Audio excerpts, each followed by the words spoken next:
नमस्कार दोस्तों, कैसे हैं आप सब। आप सभी के लिए यूपीपीएससी के द्वारा आरओ एआरओ का एग्जाम कराया जा रहा है। आप सभी को जैसा कि पता है, इसके लिए सबसे अच्छा बुक माना जाता है घटना चक्र की। दोस्तों, यह घटना चक्र हर एग्जाम के लिए इंपॉर्टेंट है। पीसीएस, यूपीपीसीएस, किसी भी state PCS, UPSC, RO ARO, हर एग्जाम के लिए। तो दोस्तों, हमारा एक छोटा सा कोशिश है कि आरओ एआरओ एग्जाम के लिए आप सभी के लिए घटना चक्र का इंपॉर्टेंट से इंपॉर्टेंट क्वेश्चन लाया जाए। तो दोस्तों, इसी सिलसिले में ये छोटा सा सीरीज आप सभी के लिए। दोस्तों, इस वीडियो को जरूर अपने दोस्तों के साथ शेयर करना और खुद भी इसका लाभ उठाना। जय हिंद। स्वागत है आप सभी का नालंदा यूनिवर्स 77 पर। कैसे हैं आप सब। आज हम बात करने वाले हैं मॉडर्न हिस्ट्री यानी कि आधुनिक भारत के इतिहास के बारे में। और आपने हमारी पिछली वीडियो को बहुत सारा प्यार दिया, उस सभी के लिए आप सभी को धन्यवाद। दोस्तों, जैसा कि आप सभी को पता है कि इस वक्त हम लोग यूपीपीएससी के द्वारा आरओ एग्ज़ाम का प्रैक्टिस सेट कर रहे हैं और ये घटना चक्र का बुक है और कितना इंपॉर्टेंट बुक है इसके बारे में हम लोगों ने हर वीडियो में बात किया। तो चलिए शुरू करते हैं आज का ये वीडियो। बात करेंगे आज के इस सवाल में। इसमें है कि निम्नलिखित, देखो हर सवाल को तोड़ के पढ़ा करो, छोटे छोटे फॉर्म में पढ़ा करो और हर शब्द पे ध्यान दिया करो, ठीक है। पहला सवाल है कि निम्नलिखित में से किस क्रांतिकारी की फांसी गोरखपुर जेल में हुई थी। ध्यान देना, यहाँ पर बात किया जा रहा है फांसी की और कहाँ पर हुई थी, गोरखपुर में। दोस्तों, इसके यहाँ पर चार नाम है, ठीक है। पहला नाम है ए राम प्रसाद बिस्मिल, दूसरे में है बी राजेंद्र लहड़ी और सी में है रोशन सिंह और डी में है अशफाक उल्ला खां। अब दोस्तों, अगर हम बात करें इस सवाल के बारे में तो मैं आपको बताता चलूं कि इसके बारे में हम लोगों ने इसी पिछली वीडियो में विस्तार पूर्वक बात किया था कि इन चारों का नाम किन से संबंधित है। तो मैं आपको थोड़ा सा फिर से बताता चलता हूं कि जो 9 अगस्त 1925 को काकोरी कांड हुआ था, उनमें 29 लोग के ऊपर मुकदमे चलाए गए थे। 29 लोग कह सकते हो आप कि गिरफ्तार हुए थे, पकड़े गए थे बेसिकली। और उनमें से 4 लोग मुख्य थे। उनमें से राम प्रसाद बिस्मिल जी थे, राजेंद्र लहड़ी जी थे, रोशन सिंह जी थे और अशफाक उल्ला खां थे। उनमें से चंद्रशेखर आजाद भी जी थे, लेकिन वो बच निकले थे, वहां से भाग निकले थे। फिलहाल इन चारों लोग को उत्तर प्रदेश के अलग अलग जिलों पर जिलों में फांसी हुई थी। लेकिन यहाँ पे बात की जा रही है कौन है जिनका फांसी गोरखपुर में हुआ था। तो दोस्तों, गोरखपुर में जिनका फांसी हुआ था उसका सही उत्तर होगा ए राम प्रसाद बिस्मिल जी, ठीक है। क्या होगा, राम प्रसाद बिस्मिल जी। और सारे लोग का अलग अलग जगह फांसी हुआ था। तो चलिए इसके बारे में मैं थोड़ा सा आपको बता दूं। इसका तो होगा गोरखपुर में राम प्रसाद बिस्मिल जी का। और बात आता है राजेंद्र लहड़ी जी का, ठीक है। अब राजेंद्र लहड़ी जी का जो फांसी हुआ था वो हुआ था गोंडा में। ये भी उत्तर प्रदेश का ही एक जिला है। तीसरा है सी रोशन सिंह, ठीक है। अब सी यहां पे होगा प्रयागराज यानी कि इलाहाबाद में, ठीक है। और डी है अशफाक उल्ला खां। इसका सही उत्तर होगा फैजाबाद, जो कि आज अयोध्या के नाम से जाना जाता है, ठीक है। अब देखिए, मैं एक सवाल में कितने सवाल आप सभी को मैं बता चुका हूं। आगे बात करें अगले सवाल के बारे में। इनमें है कि 1926 में गठित नौजवान सभा का प्रारंभिक सदस्य कौन नहीं था। अब देखो, सवाल नंबर जो दूसरा है, इसमें आप सवाल को ध्यान से पढ़ो। आपको एक सवाल में 3-4 चीजें मालूम पड़ जाएंगी। पहली चीज कि नौजवान सभा का गठन कब हुआ, 1926 में। पहली चीज आपको मालूम चल चुका है। या और क्या बात किया जा रहा है कि प्रारंभिक सदस्य कौन नहीं था, यानी कि जब नौजवान से सभा बना था 1926 में, उस वक्त, यानी कि प्रारंभिक मतलब होता है शुरुआती दौर में, कौन सदस्य नहीं था। यानी कि कहीं ना कहीं सवाल को पढ़ने के बाद ऐसा लग रहा है कि शुरुआती दौर में तो वो इंसान सदस्य नहीं था, लेकिन बाद में कहीं ना कहीं बना। ऐसा मैं क्यों कह रहा हूं, अगर यहां पर यह होता है कि नौजवान सभा का कौन सदस्य नहीं था तो फिर बात अलग थी, लेकिन यहां पर इस्तेमाल कर दिया गया है प्रारंभिक। तो ऐसे सवालों पर गौर किया करो दोस्तों। इसका सही उत्तर होगा ए यानी कि अंबिका चक्रवर्ती, ठीक है। थोड़ी सी जानकारी हम लोग ले लेते हैं, तो ध्यान देना। भगत सिंह जी, भगवती चरण वोरा, यशपाल तथा छबील दास ने, ये 4 लोगों ने मिलकर नौजवानों और विद्यार्थियों को संगठित करने के लिए 1926 में नौजवान सभा यानी कि नौजवान भारत सभा की स्थापना की। इसकी स्थापना कब हुई थी दोस्तों, जान लो, 1926 में। इनमें 4 नाम बहुत मुख्य हैं, जैसे कि भगत सिंह जी, भगवती चरण वोरा, यशपाल और छबील दास। लेकिन आपको भगत सिंह जी का नाम आपको ज़्यादा याद रखना चाहिए, क्योंकि ये सवाल भगत सिंह जी से हर चीज़ ज़्यादा संबंधित होता है। तो आपको कम से कम एक नाम तो याद होना चाहिए। इन्होंने 1926 में क्या बनाया, नौजवान सभा, या फिर इसको आप नौजवान भारत सभा भी कह सकते हैं। अंबिका चक्रवर्ती इस सभा से संबंधित नहीं थे, यानी कि जब ये बना था उस समय ये संबंधित नहीं, मतलब संबंध नहीं रखते थे। उस समय की बात कर रहा हूं मैं, बाद की बात नहीं कर रहा हूं। स्टार्टिंग में इन्होंने संबंध नहीं रखा था, बाद में इन्होंने संबंध रखा था। आगे बात करें। अगला सवाल है कि निम्नलिखित में से कौन एक उग्रवादी था। ध्यान देना।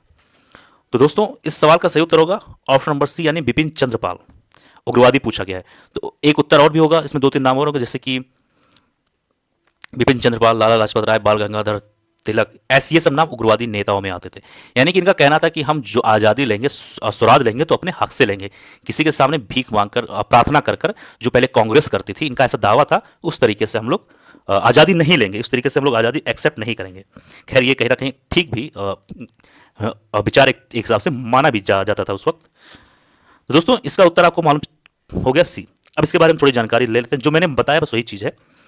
बिपिन चंद्रपाल उग्रवादी विचारधारा से संबंधित थे। इन्होंने अपनी सभ्यता एवं संस्कृत को पश्चात संस्कृत से श्रेष्ठ प्रमाणित किया। इनका लाला लाजपत राय एवं बाल गंगाधर तिलक के साथ एक त्रिगुट था, जिसे संक्षेप में आप सभी को पता है कि लाल बाल पाल कहा जाता है, जैसा कि मैंने अभी आप सभी को विस्तार पूर्वक बताया। आगे बात करें अगले सवाल पर। यहां पर है कि इनमें से कौन उग्र राष्ट्रवाद के उल्लेखनीय नेताओं में से नहीं है। क्या पूछा गया है? इनमें से कौन उग्र राष्ट्रवाद के उल्लेखनीय नेताओं में से नहीं है। तो इसका सही उत्तर होगा option number A, Gopal Krishna Gokhale. अब इन तीनों लोग के नाम के बारे में तो बात कर ही चुके हैं, लाल बाल पाल यानी कि लाला लाजपत राय, बाल गंगाधर तिलक और बिपिन चंद्रपाल। और इनमें से कौन नहीं है? तो गोपाल कृष्ण गोखले। आसान सवाल था, इसके बारे में आप लोग खुद जान सकते हैं। गोपाल कृष्ण गोखले जो थे ये एक सच्चे उदारवादी नेता थे, मतलब ये हिंसा में विश्वास नहीं रखते थे, ठीक है। और वे महात्मा गांधी के राजनीतिक गुरु भी थे। मतलब कौन? गोपाल कृष्ण गोखले। और गांधी जी भी उनको अपना गुरु मानते थे, ठीक है। आगे बात करते हैं अगले सवाल पर।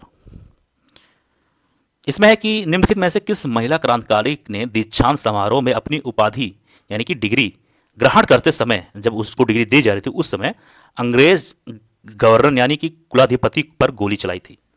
अच्छा सवाल है, ध्यान देना। सही उत्तर होगा सी, यानी कि बीना दास।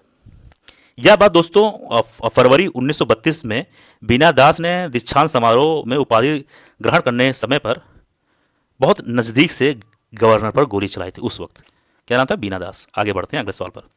इसमें है कि निम्नलिखित में से किस क्रांतिकारी नेता ने कलकत्ता के क्रूर पुलिस कमिश्नर चार्ल्स टेगार्ड की हत्या का प्रयास किया? यानी कि प्रयास किया का मतलब क्या हुआ कि कहीं ना कहीं उसने कोशिश किया लेकिन हत्या नहीं हुई होगी।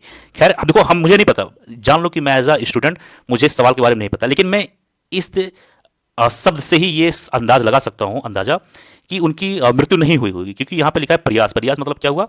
कोशिश किया लेकिन हुआ नहीं होगा। लेकिन हम लोग देखते हैं कि आगे क्या सही है। तो इसका सही उत्तर होगा ऑप्शन नंबर डी, यानी कि गोपीनाथ साहा। यहां पर हो सकता है आप सभी को नहीं दिख रहा हो, लेकिन मैं लिख देता हूं, गोपीनाथ साहा। 1 मिनट, ठीक है। हाँ है ये। तो इसका होता है डी, गोपीनाथ साहा। अब ध्यान से सुनना मेरी बात। क्या होता है कि 12 जनवरी की बात है, 12 जनवरी 1924 को कलकत्ता के चौरंगी रोड पर गोपीनाथ साहा नामक भारतीय क्रांतिकारी नेता ने कलकत्ता के क्रूर पुलिस कमिश्नर चार्ल्स टेगार्ड की हत्या करने का असफल प्रयास किया था। अब देखो मैंने क्या कहा था स्टार्टिंग में, परंतु क्या हुआ कि दुर्भाग्य से अंग्रेज नागरिक अनरेस्ट डे को गोली लग गई थी। मारना चाहते थे चार्ल्स टेगार्ड को, लेकिन गलती से गोली जाके लग जाती है अनरेस्ट डे को, जिसके कारण चार्ल्स टेगार्ड बच जाता है, ठीक है। अगला सवाल है, निम्नलिखित में से किस देश में गदर पार्टी की स्थापना हुई थी? ये इंपॉर्टेंट सवाल है, इससे सवाल पूछा जाता है, इससे संबंधित अक्सर पूछा जाता है। यूपीएससी और यूपीपीसीएस जैसे बड़े एग्जामों में भी अक्सर ये पूछा गया है। ये सवाल इंपॉर्टेंट हो जाता है। सही उत्तर होगा ए, यूएसए में गदर पार्टी की स्थापना की गई थी। अब इसके बारे में जानकारी ले लो। हुआ ऐसा था कि प्रथम विश्व युद्ध के दौरान सक्रिय होने वाले गदर क्रांतिकारियों का आधार स्थल उत्तरी अमेरिका महाद्वीप का मुख्य देश संयुक्त राज्य अमेरिका का सैन फ्रांसिस्को नगर था। क्या था? संयुक्त राज्य अमेरिका का सैन फ्रांसिस्को नगर था, मतलब कि शहर था। वहीं पर गदर पार्टी की स्थापना हुई थी। और कब हुई थी? प्रथम विश्व युद्ध के दौरान, यानी कि 1914 और 18 के बीच में, ठीक है। आगे बात करें अगले सवाल पर। इसमें है कि गदर पार्टी का मुख्यालय कहां था? तो दोस्तों इसका सही उत्तर होगा ए, यानी कि सैन फ्रांसिस्को। अभी हम लोगों ने बात किया कि संयुक्त राज्य अमेरिका में, यूएसए में। दोस्तों बात यह है कि गदर पार्टी की जो स्थापना होती है दोस्तों, वो है 21 अप्रैल 1913 में। माफ करिएगा, मैंने वहां 1914 वो बोल दिया था। क्या उसी प्रथम विश्व युद्ध के दौरान, तो मतलब 13 ही मान लीजिए। तो 13 में अपराधीन भारत को अंग्रेजों से स्वतंत्र कराने के उद्देश्य से की गई थी। यानी कि जो इस पार्टी का गठन हुआ था, ये अंग्रेजों को भारत से हटाने के लिए, भगाने के लिए की गई थी। और कब की गई थी? 21 अप्रैल को 1913 को, ठीक है। समझ में आया? अब इसे अमेरिका एवं कनाडा में बसे भारतीयों द्वारा गठित किया गया था। पार्टी का मुख्यालय सैन फ्रांसिस्को अमेरिका में था। अब इसका गठन किसने किया? अमेरिका में उस वक्त जो भारतीय थे और कनाडा में जो लोग थे, उन लोगों ने मिलकर ये किया था। आगे बात करेंगे। अगला सवाल है कि प्रथम महायुद्ध, ध्यान देना, एक मिनट, एक minute, 1 minute, 1 minute, 1 minute, 1 minute. हाँ, इसमें है कि प्रथम महायुद्ध, हाँ, प्रथम महायुद्ध के दौरान कहां पर भारत की एक अंतिम सरकार, अंतिम नहीं कहेंगे इसको, अंतरिम होना चाहिए था आई थिंक, लेकिन चलो इसको हम अंतिम ही पढ़ते हैं। अंतिम सरकार बनी थी जिसके प्रेसिडेंट राजा महेंद्र प्रताप थे। एक मिनट रुक जाओ। मत प्रथम महायुद्ध के दौरान कहां पर भारत की एक अंतिम, आई थिंक अंतिम नहीं होना चाहिए, यहाँ पर अंतरिम होना चाहिए। 1 मिनट रुक जाइए, 1 मिनट, 1 मिनट।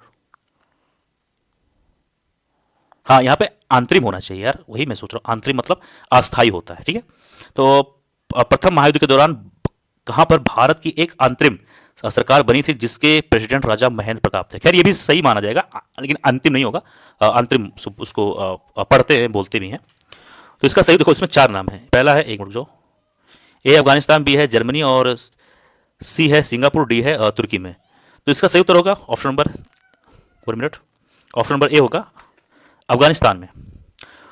बात ऐसी है कि राजा महेंद्र प्रताप ने अपने सहयोगी बरकतुल्ला के साथ प्रथम महायुद्ध के दौरान, यानी कि वही 1913, 14, 15, 16, 17, 18 के बीच में, वर्ष 1915 में काबुल यानी कि अफगानिस्तान में भारत की प्रथम अस्थायी सरकार का गठन किया। ध्यान देना, अस्थायी है, ठीक है, अस्थायी 1915 में गठन किया था। इसमें राजा महेंद्र प्रताप स्वयं राष्ट्रपति थे तथा बरकतुल्ला प्रधानमंत्री थे। इसे जर्मनी तथा रूस ने मान्यता भी दी थी, जर्मनी और रूस ने इस चीज को मान्यता भी दी थी। समझ आया? आगे बात करें। इसमें है कि कौन भारतीय क्रांति की मां कहलाती है, ये इंपॉर्टेंट सवाल है, इस बार पूछा जाएगा, ध्यान देना। सही उत्तर होगा डी, बीकाजी रुस्तम कामा। इनको भारतीय क्रांति की मां भी कहा जाता है। ध्यान दे दो तो अच्छी बात है, आगे मैं इसके बारे में बोलने जा रहा हूं। बीकाजी रुस्तम कामा क्रांतिकारी राष्ट्रवाद की समर्थक थी। उन्होंने यूरोप एवं अमेरिका से क्रांति का संचालन किया एवं जिनेवा से वंदे मातरम पत्रिका निकाली थी। कहां से? जिनेवा से वंदे मातरम पत्रिका इन्होंने निकाली थी तथा यूरोप एवं अमेरिका से क्रांति का संचालन किया था। 1907 में इन्होंने स्टुटगार्ट, ये जो कि जर्मनी में है, कि अंतर्राष्ट्रीय समाजवादी कांग्रेस में भी भाग लिया था, जहां इन्होंने तिरंगे झंडे को फहराया, जिसकी डिजाइन उस वक्त वीडी सावरकर यानी कि जो झंडा था उसका जो डिजाइन था, जो बीकाजी रुस्तम कामा ने जो फहराया था जर्मनी में, उसका जो डिजाइन था वीडी सावरकर तथा श्यामजी कृष्ण वर्मा के साथ मिलकर संयुक्त रूप से तैयार किया गया था। ठीक है, समझ में आया? तो खैर ये तो मैंने आपको एक्स्ट्रा चीज बताया आपके नॉलेज के लिए, जानकारी के लिए। फिलहाल आप इतना जानें कि भारतीय क्रांति की मां किसे कहा जाता है? बीकाजी रुस्तम कामा जी को।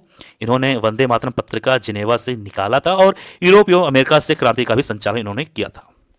संचालन मतलब वहां से रहकर, वहां पर, ऐसा चीज समझो। अगला सवाल है, वह कौन थे जिन्होंने इंडिया इंडिपेंडेंस लीग की स्थापना की? ध्यान देना, इंडिया इंडिपेंडेंस लीग की स्थापना के बारे में बात हो रही है। तो इसका सही उत्तर होगा ऑप्शन नंबर सी, रास बिहारी बोस जी। ध्यान देना, रास बिहारी बोस जापान में रह रहे भारतीय अप्रवासी थे।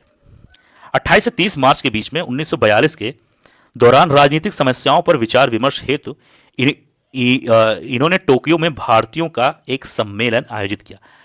अब टोक्यो कहां है? आप सभी को पता है, जापान। फिर क्या होता है कि 15 से 23 जून के तक 1942 के बैंकॉक सम्मेलन में इसको विधिवत रूप प्रदान किया गया एवं सुभाष चंद्र बोस को आमंत्रित किया गया। इसी सम्मेलन में रास बिहारी बोस ने इंडियन इंडिपेंडेंस लीग की स्थापना की थी। समझ में आया? ठीक है, इसका जो, ठीक है, अगला सवाल है, इंडियन होम रूल सोसाइटी स्थापित हुई थी। सही उत्तर होगा डी, 1905 में। फरवरी 1905 में लंदन में श्यामजी कृष्ण वर्मा ने, किसने? श्यामजी कृष्ण वर्मा ने इंडियन होम रूल सोसाइटी की स्थापना की थी। कोई पूछे इंडियन होम रूल सोसाइटी की स्थापना किसने की, तो 1905 में लंदन में श्यामजी कृष्ण वर्मा ने किया था, जिसे इंडिया हाउस के नाम से भी जाना जाता है। इंडिया हाउस आप बोल सकते हैं, फिर इंडियन होम रूल सोसाइटी, दोनों में से कोई एक। यहां से एक समाचार पत्र सोशियोलॉजिस्ट का प्रकाशन भी आरंभ किया गया था। क्या किया गया था? Sociologist, Indian home rule society जो कि लंदन में स्थापित किया गया था, इंडिया हाउस भी कहते हैं इसको, वहीं से एक समाचार पत्र भी प्रकाशित किया गया था जिसका नाम था सोशियोलॉजिस्ट। तो दोस्तों यह था आज का वीडियो, मुझे उम्मीद है वीडियो पसंद आया होगा। किसी सवाल में कोई डाउट परेशानी, कोई चीज़ ना समझ में आए जरूर कमेंट बॉक्स में लिख देना। मिलते हैं किसी और वीडियो में। आप स्वस्थ रहें, अच्छे रहें। जय हिंद, जय भारत।